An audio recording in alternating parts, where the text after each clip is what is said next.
தலைவர்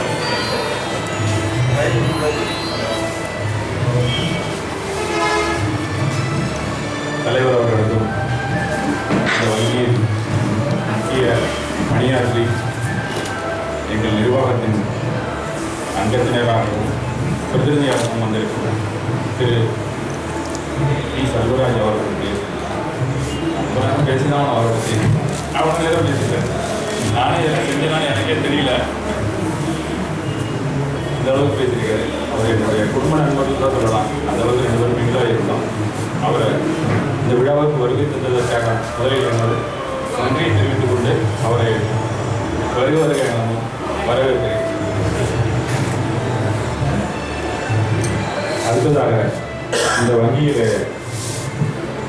பணிபுரிந்திருந்தாலும் பல நாட்கள் பழகி அந்த தொழிற்சங்க நடவடிக்கைகளை எந்த அளவுக்கு திறன்பட அவருடைய சீனியர்ஸ் எப்படி அதை அடாப்ட் பண்ணி அதை எந்த வழியில் நடத்திட்டு இருந்தாங்களோ அதே அளவுக்கும் அதை விட கூடுதலாகவும் அந்தந்த தருணத்தில் சரியாக சிந்தித்தும்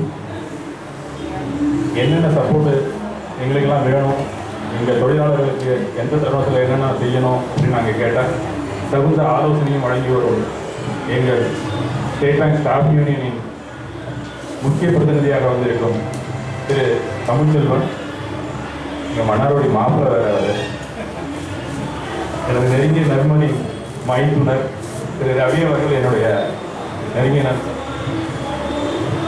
அவர் எங்கள் ஊர் மாப்பிள்ளைங்கிறதுனால வந்துட்டாருன்னு தெரியல, அவங்க மாமா சொல்லியிருப்பாரு நினைக்கிறேன். ரொம்ப பேசியிருக்காரு. அவங்க மாமாவே எனக்கு நல்லா தெரியும், பஞ்சாயத்து மேல இருந்தாங்க. ரொம்ப வணக்கத்திற்குரியவர். அவர் ஒருவேளை தம்பி பற்றி நீ பேசுவான்னு சொல்லி எடுத்துட்டாருன்னு நினைக்கிறேன். ஒருத்தர் பேசின வாழ்த்துக்கள் அனைத்துக்கும் நான் பொருத்தமானவனா இல்லையா என்று யோசிக்கும் போது சற்று கடினம்தான். ஏன்னா இந்த அளவுக்கு வாழ்க்கையில் உயர்ந்து வரோம் அப்படின்னு சொன்னால் பல பேருடைய ஒத்துழைப்பு இல்லாமல் எதுவுமே செய்ய முடியாது. இதுவும் பெருசாக தான் நான் நினைக்கிறேன். என்னுடைய வாழ்க்கைக்கு காரணம் நான் பிறந்தது, என்னுடைய தாய் தந்தையர்கள், அதன் பிறகு என்னுடைய ஆசிரியர்கள், என்னுடைய குடும்பம் எப்படி இருந்ததோ அந்தந்த தருணத்திலையும் எனக்கு உறுதுணையாக இருந்த தெருவாசிகள், எனது அண்டை வீட்டார்கள், என்னுடைய நண்பர்கள், என்னுடைய பாலிய சிநேகிதர்கள், அலுவலகத்தில் வந்த பின்னும் எனக்கு எல்லா வகையிலும் ஒத்துழைப்பு தருகின்ற அத்துணை மனிதர்களுக்கும், என்னுடைய உறவினர்களுக்கும், என்னுடைய மனைவியின் குடும்பத்தார் அனைவருக்கும் அப்போ ஒன்றா போதும் அவ்வளோ தூரம் வந்துடுவாங்க. என்னுடைய உறவினர்கள் மட்டுமல்ல, என்னுடைய தெருவாசிகள் கேள்விப்பட்டாலே வந்துடுவாங்க. வாங்க அப்படின்னு கூட கூப்பிட வேண்டியதில்லை, எதாக இருந்தாலும் உடனே வந்துடுவாங்க. ஆனர் பண்ணுங்க அப்படின்னு நம்ம சொல்ல வேண்டியதில்லை, அதுக்கு முன்னாடியே எடுத்துக்கிட்டு அவங்களே வந்துடுவாங்க. ஏன்னா நான் கூட கூப்பிடுறேன் போக மாட்டேன், கூப்பிடுறதுனால எங்கள் வீட்டு ஃபங்க்ஷனுக்கு வந்துடுவாங்க. அது எதனாலங்கிறதே எனக்கு தெரியாது. ஒரு நான் அப்படி பழகிட்டு இருந்தேன்னு நினைக்கிறேன். அந்தளவுக்கு பழக்கம் இருக்கிறதுடைய காரணம் அவங்க திரும்ப எங்களுக்கு ஈடு செய்கிற அளவுக்கு உறவு வச்சிருந்ததுனால தான் என்னால் அப்படி பழக முடியுது. அவங்களுடைய ஒத்துழைப்பை நான் என்றைக்குமே மறக்க முடியாது. இது எல்லா புகழ்களுக்கும் காரணம் என்னுடைய நெருங்கிய நண்பர்கள் மட்டும் இல்லை, உறவினர்கள் மட்டும் இல்லை, எனக்கு வழிகாட்டியாக இருந்த என்னுடைய ஆசிரியர்கள், குருநாதர்கள், என்னுடைய எக்ஸிக்யூட்டிவ் குரு, டெக்னிக்கல் குரு, பிஸ்னஸ் குரு, வாழ்க்கையில் எப்படி தான் நடக்கணும் அப்படிங்கிறத எனக்கு வழிவகுத்து கொடுத்த என்னுடைய தேவ சாஸ்திர குருவாக விளங்கும் நான் வணங்கும் என்னுடைய குருநாதர், எங்கள் மன்னாருடைய வீட்டிற்கும் மகாவீரரின் குருநாதர் மலைநாதர் என்றுதான் நான் திரும்ப திரும்ப சொல்ல முடியும். அந்த வயசில், சின்ன வயசில் எனக்கு என்னன்னு தெரியாது, அவர் போய் வணங்கிட்டு தான் இருந்தேன். அவர் வாழ்க்கையை படித்தேன், அவருடைய பாலவேஷத்தை படித்தேன். அதுக்கப்புறம் நம்ம இப்படி தான் வாழணும் அப்படிங்கிற ஒரு விஷயத்தை நான் கற்றுக்கிட்டேன். அவ்வளோதான். அந்த வழியில் போனதுனால தான் ஓரளவுக்கு நல்ல பேர் எடுக்க முடிஞ்சுது. என்னை வாழ்க்கிறவங்க மட்டும் இல்லை, பின்னாடி திட்டத்துக்கு சில ஆள் இருக்கும், ஆனால் அவங்க எனக்கு முன்னாடி பேச முடியாது. அந்தளவுக்கு ஒரு மதிப்பை எனக்கு கொடுத்தவர் அவருடைய பாதையில் நான் நடந்ததுனால தான். எனக்கு வழிபாடை விட வழிபடுதல் தான் பிடிக்கும்.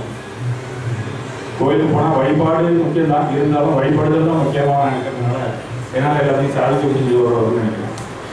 இந்த கூட்டத்தில் வங்கியில் இருக்கிறவங்க மட்டும் இல்லை, உறவினர் மட்டும் இல்லை, எனது நண்பரும் என்னுடைய தகப்பனாரின் ஜூனியராக இருந்து தற்போது எனக்கு எக்ஸாம்பிள் உட்காந்துருக்கேன். அவர் ரொம்ப பிரியமானவர், அசிஸ்டன்ட் ட்ரெஷரி ஆஃபீஸர். ரொம்ப வருஷமாக எனக்கு பழக்கம். அவர் நான் கூப்பிட்டதுனால எனக்கு வந்துருவாரு. அதே மாதிரி இங்கே வந்து வந்திருக்காரு. நான் கூப்பிடவே இல்லை.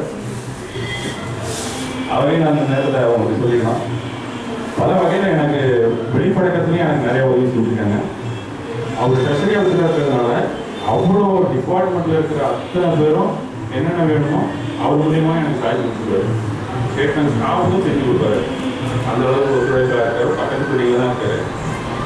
அது எப்படியோ கேள்வி வந்தார். அவருக்கும் என்னுடைய தனிப்பட்ட வகையில் நன்றியை தெரிவித்துள்ளார். நான் கொஞ்சம் ரொம்ப வசதியான குடும்பம் சொன்னே, மிடில் கிளாஸ் ஃபேமிலி. எங்கள் ஃபாதர் ஒரு ரெவன்யூ டிபார்ட்மெண்ட்டில் ஒர்க் பண்ணிட்டு இருந்தவர் தான்.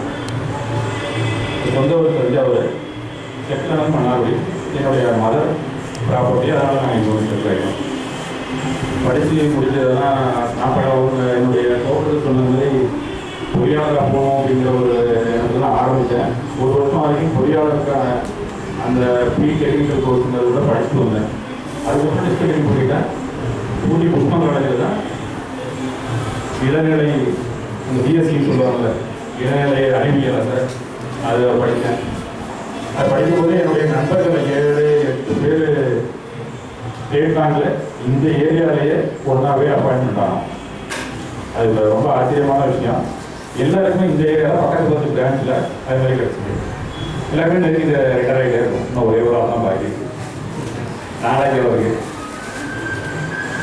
நாங்கள் எல்லாமே கொஞ்சம் அந்த நேரம் நம்ம வேலை கிடைக்காது. ரொம்ப கஷ்டப்பட்டு தான் வேலை பண்ணுறோம். காம்படிஷன் வந்து இப்போ டிகிரி சொல்லிங்க, நாங்கள் படித்த எங்களுடைய ஸ்டாண்டர்டுக்கு காம்படிஷன் ரொம்ப பெரிசாக தான் தெரிஞ்சுது. 1,30,000 பேர் எழுதுனா நாங்கள் பாஸ் பண்ணுறது கஷ்டம். எல்லாருக்குமே கிட்டத்தட்ட 3 பேங்க்கில் கிடச்சிது. அதுலேயும் ஸ்டேட் பேங்க் நீங்கள் செலக்ட் பண்ணீங்க அப்படின்னு ஒரு கொஸ்டின் வந்ததுன்னா, என்னோட ரிலேட்டிவ் இருந்தாரு. அவர் சொன்னாரே அவனுக்கு நிறைய லீவுலாம் போட்டால் அவனை கேட்க மாட்டாங்க. அவனும் நீங்கள் வந்து ஹாப்பியாக போகலாம். எந்த நாளைக்கு காலையில் லேட்டாக வந்தால் கூட ஒன்றும் சொல்ல மாட்டாங்க. யார் அவர் ஒரு ஏஜிஎம் எனக்கு அது மாதிரி சொன்னேன். சரி சரி, அப்புறம் ரொம்ப வசதியான பேங்க் தான். அப்போ இந்தியன் பேங்க் வேண்டாம், ஐடிபிஐ வேண்டாம் அப்படின்னு சொல்லிட்டு நான் வந்து ஜெயச்சந்திரன் என்னோட நண்பர்கள் தான், அவன் இந்தியன் பேங்க்கில் போகிறதா இருந்து நான் அவனையும் இங்கே எழுதிட்டேன். இது மாதிரி 3-4 பேர் நாங்கள் எல்லாருமே ஸ்டேட் வந்து ஜாயின் பண்ணிட்டோம். வந்ததுக்கு பிற்பாடு தான் தெரிஞ்சது. அது ஒரு சரியான உதாரணம் சொல்லணும்னா, இசைஞானி இளையராஜாவை வந்து ஒருத்தர் டெய்லி போய் பார்த்துட்டே இருந்தான். அவரை சந்திக்கணும்னு கேட்டுகிட்டே இருந்தான்.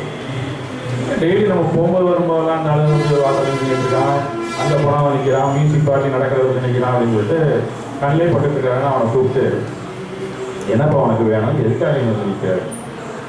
அவன் என்ன சொன்னான், எனக்கு ஏதாவது வேலை கொடுங்க அவங்ககிட்ட அப்படின்னு கேட்டான். அவர் என்ன சொன்னார், என்னப்பா நல்லா பாடுவியா? எனக்கு பாட தெரியாது. சரி, இந்த இசை வாத்தியங்கள்லாம் இருக்குல்ல, வெறுங்க நல்லா வாசிப்பியா? தெரியாது. கஞ்சிரா? தெரியாது. சரி, கீபோர்டெல்லாம் இப்போ மாடலாம் வந்துச்சு, அதெல்லாம் வாசிப்பியா? அதுவும் தெரியாது. சரி, இசை கருவிகள்லாம் தெரியாது. சிந்தசைசர் அப்படின்னா என்னங்க அப்படின்னா, இவன் ஒன்று எதுவுமே தெரியும். அப்புறம் உனக்கு என்னப்பா நான் வேலை கொடுக்குறது அப்படின்னா, ஒன்றும் இல்லை, நீ அந்த குரூப்பில் நின்றுக்கிட்ட 2 குட்டி வச்சுட்டு கையால் ஆடிட்டு இருக்கீங்களா, அதை கொடுங்க. அப்படியா அப்படின்னு சொல்லிட்டு அது மாதிரி தான் நான் நினைச்சிட்டு இருந்தேன்.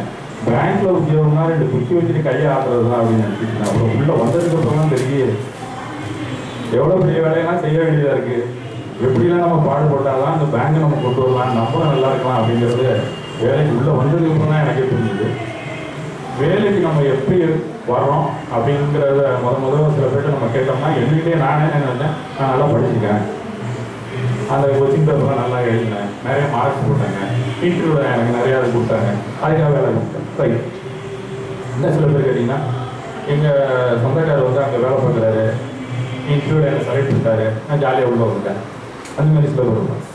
இதுமாரி ஒவ்வொரு காரணம் என்ன கேட்டிங்கன்னா, தன்னை உயர்த்தி அந்த ஸ்டேட் பேங்க்லேயோ ஒரு வேற ஒரு வங்கியிலையோ இல்லை வேற ஒரு நிறுவனத்தில் வேலைக்கு வந்ததான் சொல்லுவாங்க. ஆனால் உண்மை அது இல்லை.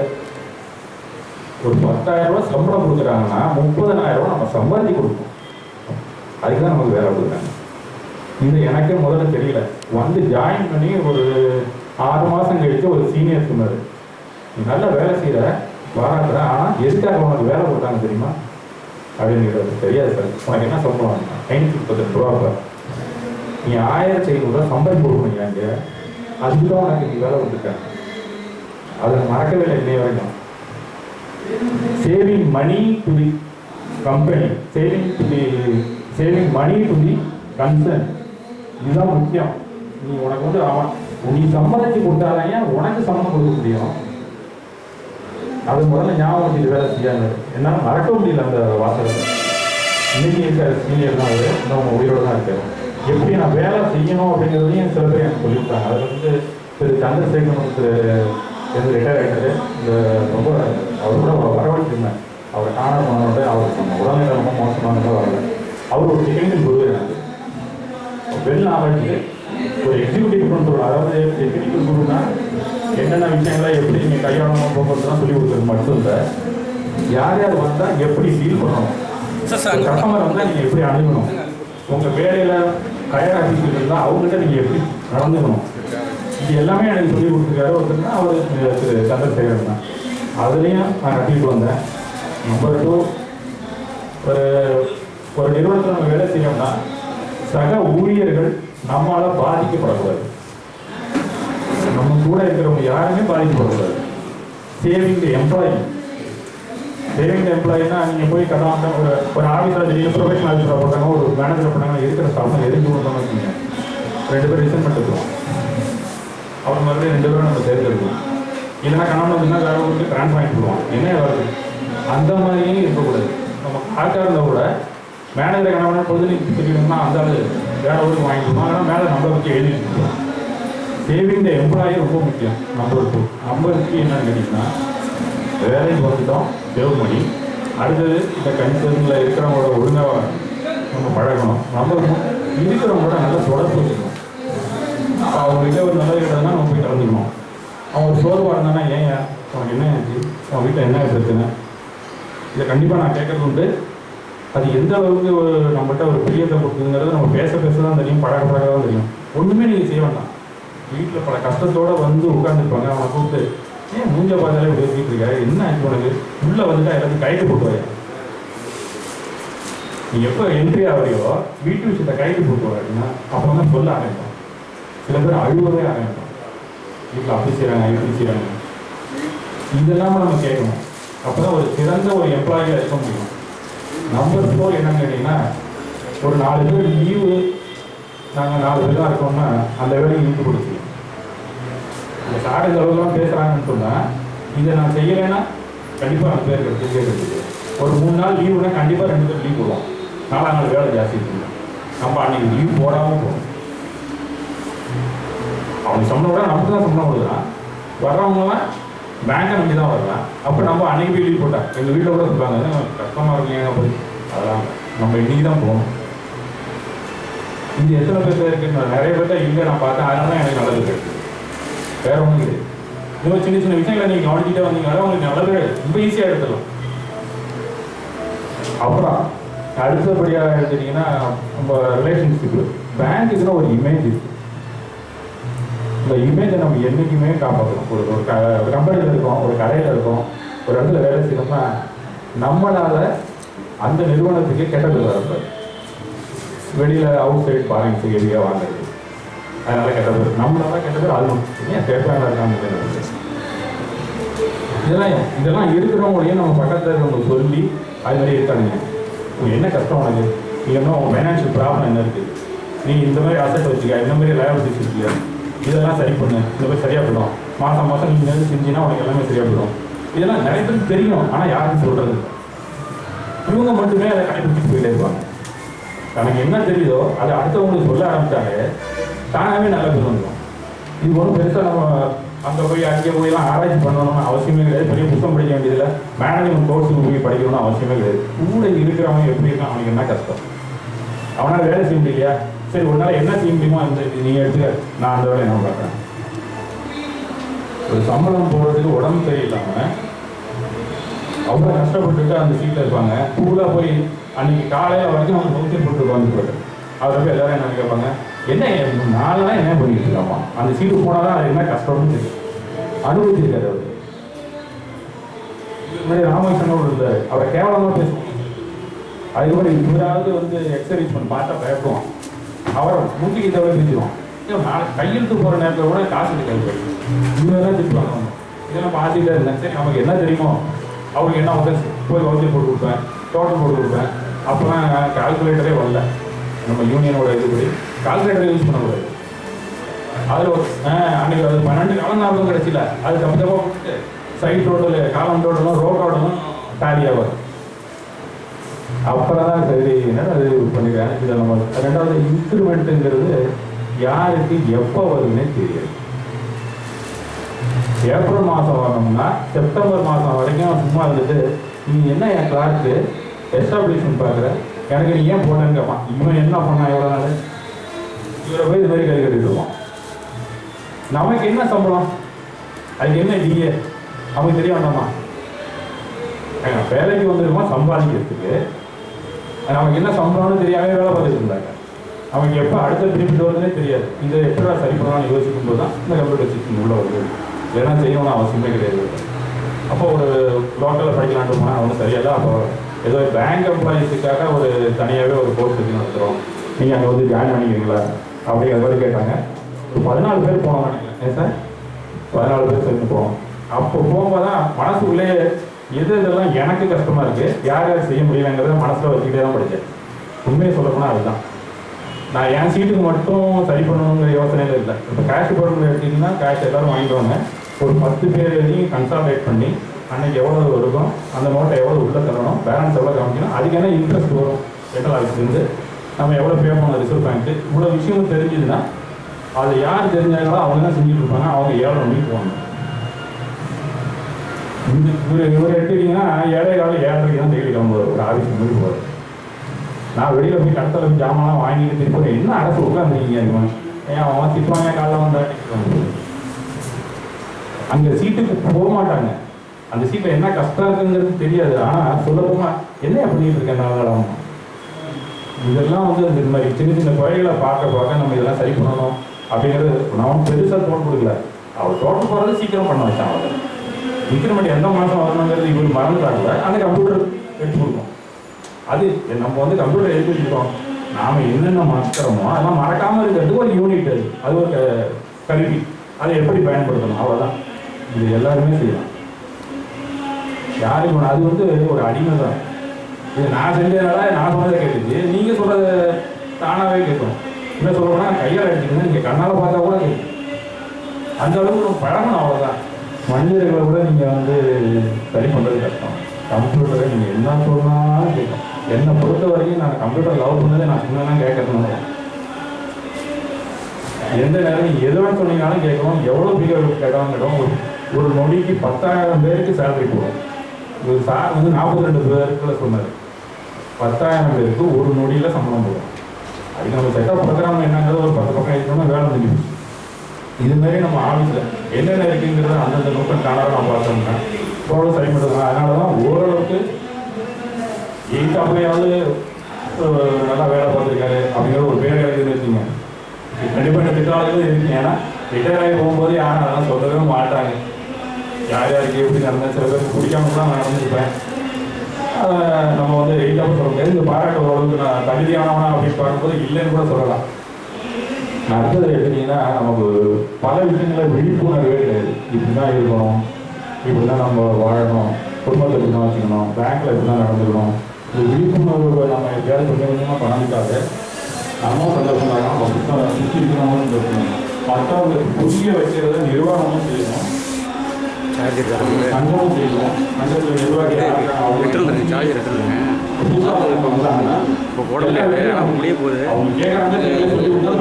வீடியோ எடுக்கலாம் சொல்லி கொடுக்க மாட்டேன். நான் வேலைக்கு வந்து 6 வருஷம் ஆச்சு. பெங்களூர் என்ன எங்கே கொடுத்து 2 நாள் பேலன்ஸ் பண்ணிட்டு 3ஆவது நாள் தான் பேலன்ஸ் பண்ண போகல. அது அங்கே ஒரு உட்காந்துருப்பாரு, அவர் கணக்கு வச்சு நாங்கள் கண்படுத்துவோம். என்ன எனக்கு நடக்குதுன்னு எனக்கு தெரியாது. நான் வந்து கேப்டன் படுத்தணும்னு இருப்பேன்.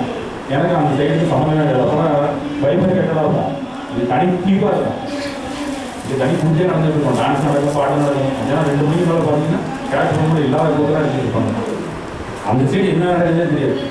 6 வருஷம் கழிச்சு தான் என்னென்னு தெரிஞ்சுக்கிறேன்.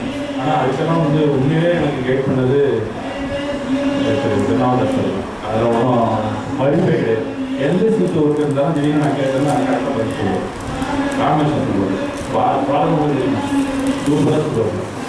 எல்லாமே இந்த மாதிரி எனக்கு அப்பாற்பட்ட சில விஷயங்களை போய் தெரிஞ்சுக்கிறோம் அப்படிங்கிற நடந்தது இவங்களாம் தான் எனக்கு உதவி செஞ்சாங்க. அடுத்தது சார் சொன்ன மாதிரி சேஞ்சஸ் கான்ஸ்டன்ட். அது நம்ம ஒவ்வொரு இடத்துலையும் நம்ம வந்து என்னென்ன சேஞ்ச் இருக்கோ அந்த நேரத்துக்கு தகுந்தாமல் நம்மளை மாற்றிக்கிட்டே வந்தோம்னா நமக்கு கொஞ்சம் கூட ஒரு கஷ்டம் தெரியாது. இதனால மற்றவங்களுக்கு பயந்துருக்காங்கன்னு கூட தெரியாது. ஆனால் நமக்கு கண்டிப்பாக கஷ்டம் தெரியாது. ஒரு 9 நாளைக்கு 90 மாறிக்கிட்டே இருக்குது. இப்போ நடந்து போயிட்டு இருந்தவங்கன்னா எதில் போயிருக்காங்கன்னு உங்களுக்கே தெரியும். பஸ்ஸில் போயிட்டு இருந்தவங்கலாம் காரில் போவாங்க.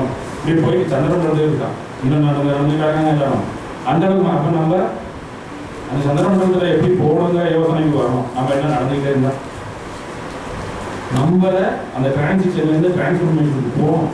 இப்போ நம்ம வெளியே படிச்சுட்டு இருக்கோம், படித்தோன்னா வேலைக்கு வந்துட்டோம்னா நம்ம ஸ்டூடெண்ட் மாதிரியே இருந்தால் அந்த டிரான்சிஷனை எடுத்துக்கணும். நம்ம டிரான்ஸ்ஃபர்மேஷன் நமக்கு வேணும். அந்த டிரான்சிஷன் பீரியட் குறையணும்.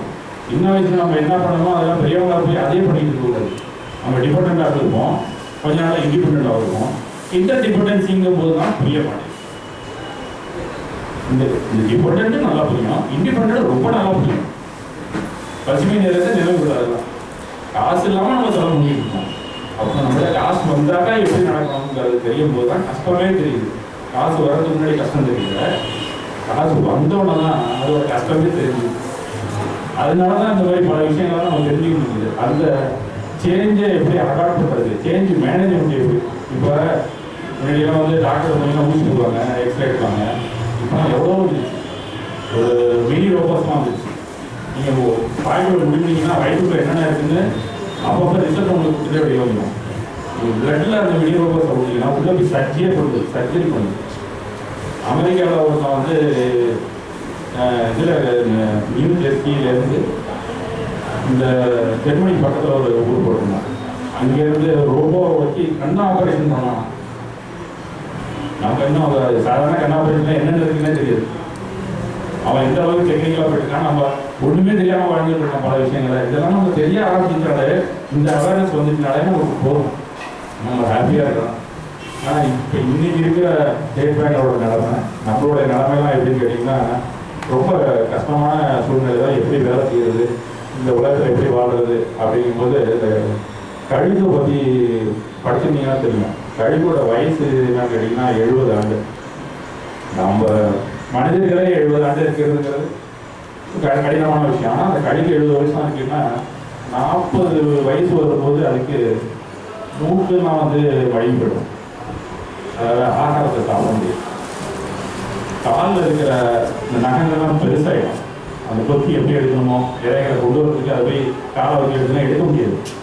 அந்த இறைகளை நழுவிடும். அதுக்கடுத்தது இறகுலாம் வந்து கடந்து போய்டும், பறக்க முடியாது. அது கண்டிப்பாக செட்டே ஆகணும். அந்த பறவை 40 வயசுல செத்துடணும். அப்போ 30 வருஷம் எப்படி இருக்குது? அது ஸ்ட்ரைட்டாக யாருமே நடமாட்டம் இல்லாத ஒரு மலை உச்சிக்கு போய் முதல்ல அந்த மூக்கை உடச்சி போடணும். மூக்கை சுத்தமாக உடச்சி போடணும். வெறும் மூக்கு இல்லாத கடியில் தான் இருக்கணும். அதுக்கப்புறம் அந்த மூக்கு வளர்ந்துடணும். ஒரு 65-70 நாளில் வளர்ந்ததுன்னா அந்த மூக்கு புது மூக்கா இருக்குல்ல, அதெல்லாம் காலை இருக்க நகரமாக வெடி விட்டுணும்.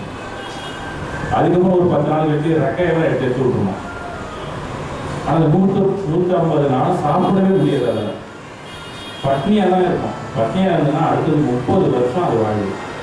அந்த மாதிரி கடுமையான சில விஷயங்களை நம்மலாம் செஞ்சாலும் இவங்க வாழலாங்கிற சூழ்நிலை படி வந்துட்டு இருக்கு. நாள் கம்ப்யூட்டர் நாங்கள் கம்ப்யூட்டர் தெரிஞ்சுதான் ஆகணும். வேறு வழியில எந்த நிர்வாகத்திலையும் வேலை செய்ய முடியாது. முட்டை உடச்சுதான் ஆகணும், ரெக்கையை பிடிச்சி தான் ஆகணும். இதெல்லாம் செஞ்சாதான் நம்ம உண்மையும் இருக்கலாம். இது வந்து நான் இங்கே இருக்கிறவங்களுக்கு சொல்கிறேன். அவ்வளோதான். எந்த வேலையாக இருந்தாலும் நம்ம தெரிஞ்சுக்கிட்டு அதை அடாப்ட் பண்ணுறதுக்கு நம்ம என்னைக்கு தெரிஞ்சுக்கிறோமோ அந்த சேஞ்ச் இஸ் கான்ஸ்டன்ட். அது வெளியாமல் ஆசை. ஒரு மேத்ஸ் சொன்னீங்கன்னா திரும்ப சேஞ்சுங்கிறது வேரியபிள், கான்ஸ்டன்ட்ங்கிறது வேறு. இது ரெண்டும் ஒயிட் ஆப்போசிட் இருக்குது. எப்படிங்க ஒன்றா சேர்ந்து இருக்கோம். ஆனால் உண்மை அதுதானே. என்னென்ன மாற்றம் வருது, ஒவ்வொரு வயசுலையும் என்ன மாற்றம் வருது, ஒவ்வொரு போஸ்ட்லையும் என்ன மாற்றம் வருது. நம்ம கிளாக்காக இருக்கும், ஆஃபீஸில் இருக்கும். ஆஃபீஸில் போனால் அந்த கிளாக் வேலையை பார்த்துட்டு போகுது. அப்போ ஆஃபீஸில் பார்த்தீங்கன்னா நம்மளுக்கு 4 கிளாஸ் இருக்குது. ஒர்க்கிங் கிளாஸ் இருக்குது, அடுத்த சூப்பர்வைசிங் இருக்குது. சூப்பர்வைசிங் மேலே என்ன இருக்குது? மேனேஜர். மேனேஜருக்கு மேலே இருக்கீங்கன்னா லீடர். இந்த 4 கேட்டகரி தான் மேனேஜர். இதை ஒர்க்கிங் கிளாஸ் எடுத்துக்கிட்டிங்கன்னா ஒர்க்கர், அவங்க டூ ஒர்க் அவ்வளோதான். அடுத்த சூப்பர்வைசிங் எடுத்திங்கன்னா முன்னாடி செக் த ஒர்க்கு சொல்லி அது. ஆனால் திடீர்னு என்ன ஆச்சு, கொஞ்ச நாளில் செக் த ஒர்க்கோட ப்ளஸ் ஒர்க்கிங் கொடுத்துட்டாங்க அவங்களுக்கு. இப்போ சாதாரண அந்த அவசரம் பண்ணிட்டு இருக்காங்க. நான் ஜாயின் பண்ணும்போது மேனேஜர்லாம் எப்படி இருந்தாங்கன்னா அவங்க வேலை செய்ய மாட்டாங்க, நம்ம தான் வேலை செய்யணும். இன்னைக்கு அவங்களும் வேலை செய்யணும். அதை நம்ம உடனே ஒத்துக்கிட்டாங்க. அந்த மேனேஜர்லாம் என்ன ஆகும்? Change is constant. ஒத்துக்கான ஹாப்பி வேலை பார்த்துக்கலாம். இல்லைன்னா எல்லாத்துக்கும் நான் ப்ரொமோஷனில் வந்தேன் வந்துக்கவே கூடாது. இந்த குழம்பெல்லாம் அப்போ தான் வரும். அதை நம்ம இன்னைக்கு என்ன சூழ்நிலை, நம்ம வாழணும்னா ஒருத்தரும் சேர்த்து தான் பார்க்கணும். கீழே இருக்கிறவங்களுக்கும் சேர்த்து சூப்பர்வைசிங் பண்ணி தான் ஆகணும். அடுத்த கேட்டகரி போனீங்கன்னா அதுக்கு மேலே போனீங்கன்னா மேனேஜர் லெவலில் இப்போ அடுத்த வேலை இருந்தான் அப்படிங்கிறது பார்க்கறது இருக்கு. சார் இந்த மாதிரி ஊரில் மேனேஜர் இருக்கா, பெரியவர்கள் நீங்களாக தான் நீங்கள் இருக்கலாம். அதுக்கு மேலே லீடர் லெவலில் அவங்க திங்க் பண்ணுவாங்க, இவங்களுக்கு என்ன வேலை கொடுக்கறது. இவங்க சௌத்ரி சார் இருந்தார், இப்போ அவங்க இருக்காங்க. இவங்கெல்லாம் கவுண்டர் உட்கார்தான் தெரியும். சொல்கிறாங்க அவங்க நமக்கு வேலை கொடுத்துருக்காங்க, அவங்களுக்கு அங்கே கொடுத்துருக்காங்க. இந்த மாதிரி வேலை கொடுத்துருந்தா நம்ம என்னத்தை பார்க்குறது அப்படின்னு கேட்டதுனால ஒன்றும் அர்த்தமே கிடையாது. என்ன சேஞ்சோ அதை நம்ம எடுத்துக்கிறோம். மேலே இருக்கிறாங்கன்னா இப்போ நான் என் சர்வீஸு எனக்கு வயசாகிடுச்சு. சார் அவங்க அண்ணனே என்னோட இருந்தாங்க, என்னோட ஃப்ரெண்டு. சார் நீங்கள் சொன்னால் செய்ய முடியாது, நாங்கள் எவ்வளோ வாங்கிட்டு தான் வர்றோம். அவர் என்ன நினைப்பாரு, ஒரு 4 நாளைக்கு வருவார். அதுக்கப்புறம் மேலே தான் ஆட்டோட்டியாக சொல்லுவார். என் வயசுக்கு மேலே யார் இருக்காங்களோ அவங்கள்ட்ட மேலே சொல்லுவார். ஏன்னா அவங்கள்ட்ட தான் கேட்பாங்க சொல்லி. இது தேவை நம்மளே யோசிக்கணும். நம்ம என்ன ஸ்டேட்டில் இருக்கோம், அடுத்த ஸ்டேட்டுக்கு போகும்போது எப்படி அதை நம்ம புரிஞ்சுக்கணும். ஓரளவு ஹாப்பியாக இருக்கலாம். இங்கே சார் இருக்காங்க, அவங்கள பற்றி சொல்லணும். நான் 2010 ஆயிரப்புறம்லேருந்து 2004 போனேன் பரவாயில்லைக்கு. அங்கே போய் நான் ஒரு 6 ஆண்டாக இருந்தேன். 2010 ஒரு அடுத்த இங்கே ஜாயின் பண்ண ஒரு போஸ்ட் வந்து அப்போ போகும்போது நான் வந்த புதுக்கு சொன்னேன்னா நான் ராயனூர் போகல அப்படின்னு அப்படின்னு இந்த மாதிரி இங்கே இருந்தேன். நான் மன்னாடி போயிருந்தேன். இல்லை நான் இங்கே வந்து எனக்கு ரொம்ப அதாவது பழக்கம். இன்னொரு 50% டக்கு நம்மளுக்கு வந்தது போக மாட்டேன். சரி பழைய செட்டு அமைஞ்சு பிடிச்சி நம்ம ஏன் போவாட எடுத்து மறுபடியும் 3 வருஷம் அங்கே இருந்தேன். ஏன்னா அப்பயே நான் ஜம்பாய் வெளியில் வந்துருப்பேன். அதை கரெக்டாக வந்துட்டாங்க எப்படின்னு தெரியல. நான் ஃபோன் பண்ணி கூட சொல்லலை, ஏதோ மெசேஜ் போயிருக்க நினைக்கிறேன். நான் அதுக்கப்புறம் 3 வருஷம் உண்மையிலே ஹாப்பியாக தான் இருந்தேன். அதில் ஒன்றும் மறக்க முடியாது. எனக்கு என்னென்ன அவரும் போஸ்ட் லெவலில் நான் அப்படி ஒன்றும் பெருசாக வேலை செஞ்சு சொல்ல முடியாது. என்ன சொல்லணும்னா சாரு கிட்ட இருந்ததோட இந்த படத்தில் நான் வேலை செஞ்சேன். ஆனால் நல்லா இறக்கி எனக்கு ரொம்ப நல்லதாக இருப்பார். நான் படங்கத்தை வரும்போது நீங்கள் கவுண்டரில் இருப்பீங்க, நீங்களாம் தான் எங்களுக்கு ரோல் மாடல். நான் பேங்க் வரணும்னு நினச்சதை நீங்கள் கவுண்டரில் படங்கத்தில் பண்ணாடி ஒரு உண்மையை சொன்னால் நான் கவுண்டரில் அழகாக இருந்தாலும் எங்கள் மாமனே போகணும்.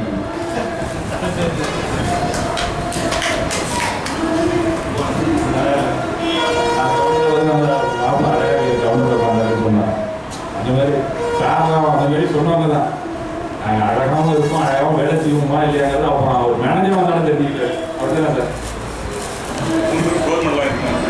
என்ன சார் அது எல்லாம் டீம் தானே சார். நான் மட்டும் தனியாக செய்ய முடியுமா? நான் ஒருத்த மட்டும் கவர்மெண்ட் போட்டுட்டு வந்தால் போதுமா சார்? அது யார் யாரை எங்கெங்கே எந்தெந்த இடத்துக்கு போகணுமோ அதை அவங்க டிஸ்போசல் சீக்கிரம் வந்தாலும் அடுத்த கஸ்டமர் தெரியும் நம்ம வருவோம். டிஸ்போசல் லேட் ஆகுதுன்னு வச்சுக்கோங்க. இப்போ இந்த கோல்டுலேயே ஒரு சாஃப்ட்வேர் போடுவாங்க. நாங்கள் எங்கள் ஃபேமிலி மட்டும் போட்டுருந்தோம். அப்போ கேஸ் கோல்டு மட்டும் பாக்கி எல்லாமே இருக்குது. பாக்கியெல்லாம் கோர் பேக்கிங்கில் வந்துச்சு. இது மட்டும் இல்லை. சார் இருக்கும்போது பாக்கியெல்லாம் பண்ணி பார்த்தேன். அது கோல்டு மட்டும் இல்லை. அப்போ பண்ணி ஒரு பிரிண்ட் போட்டு சார் வந்தால் போனாங்க. அதெல்லாம் மேலே கேட்கணும் அப்படின்ட்டு. சார் எப்படி கேட்டீங்கன்னா என்ன வந்து வாங்கி வரணும் கவுடாது.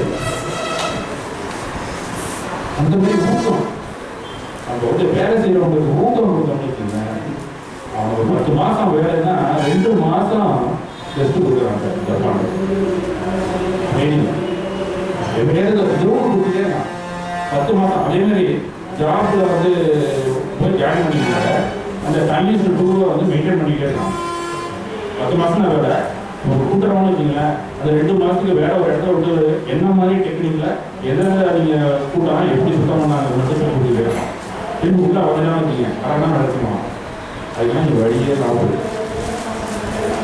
அதெல்லாம் யார் சொல்றது எப்படி சொல்றதுன்னு தெரியல.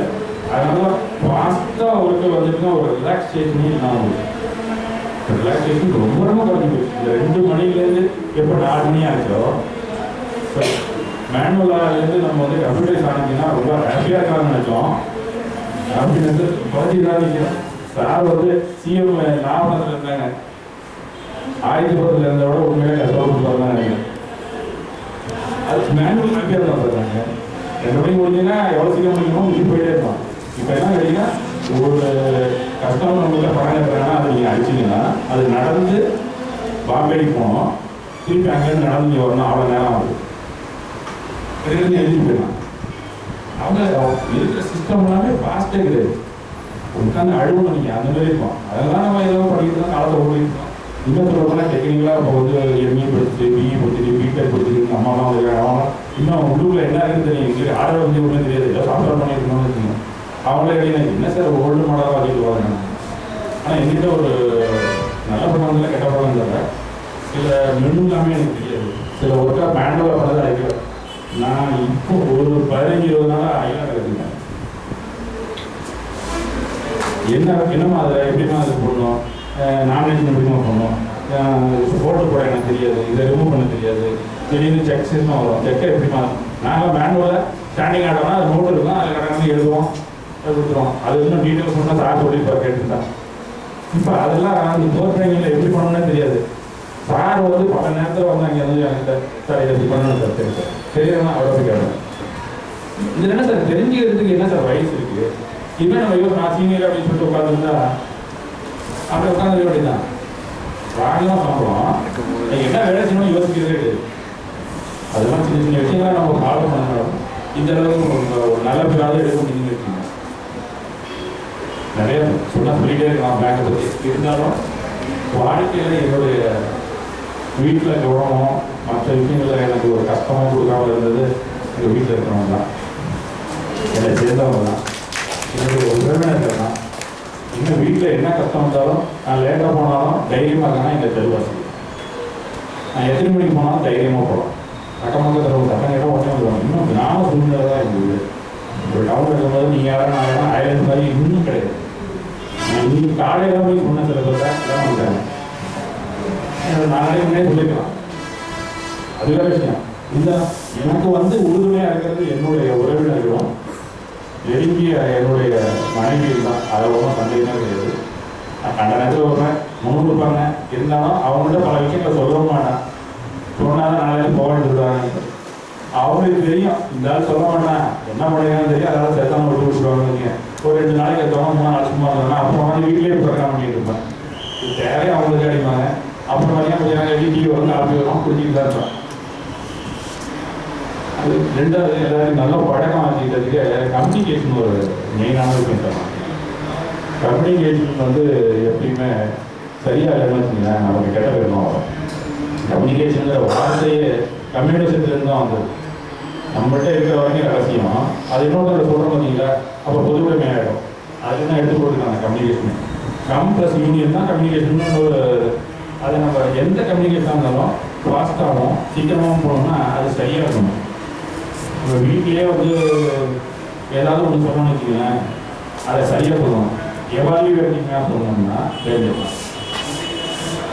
இப்போ ஒரு காப்பி வாங்க கொடுத்தாங்க, ஒரு பேசும்போது சொல்லிட்டு இருந்தார், காப்பி வாங்கி கொடுத்தாங்க அப்படின்ட்டு அதை வாங்கி கொடுத்துட்டு ஆஃபீஸ் பென்ஷன் வீட்டில் உட்காந்து ஆஃபீஸ் பென்ஷன் அங்கேயே வீட்டு போனாலும் வீட்டில் அதிலே தான் போய் உட்காந்துருக்காங்க. இப்போ என்ன காப்பி இது மண்ணு மாதிரி போடுறது, காப்பியும் மூஞ்சியும் இல்லை. காப்பியில் என்ன இருக்குது அப்படிங்கிறத சொல்லிட்டாலே அவங்க திருப்பி போகிறாங்க. நீ என்ன காப்பி அதுக்கு அடுத்து வேறு எல்லாம் சொல்லாயோ நான் சொல்ல விரும்புகிறேன். ஏன்னா இங்கே பாருங்க வாங்கலாம் இருக்கேன். அது வந்து எவ்வளோ அது என்ன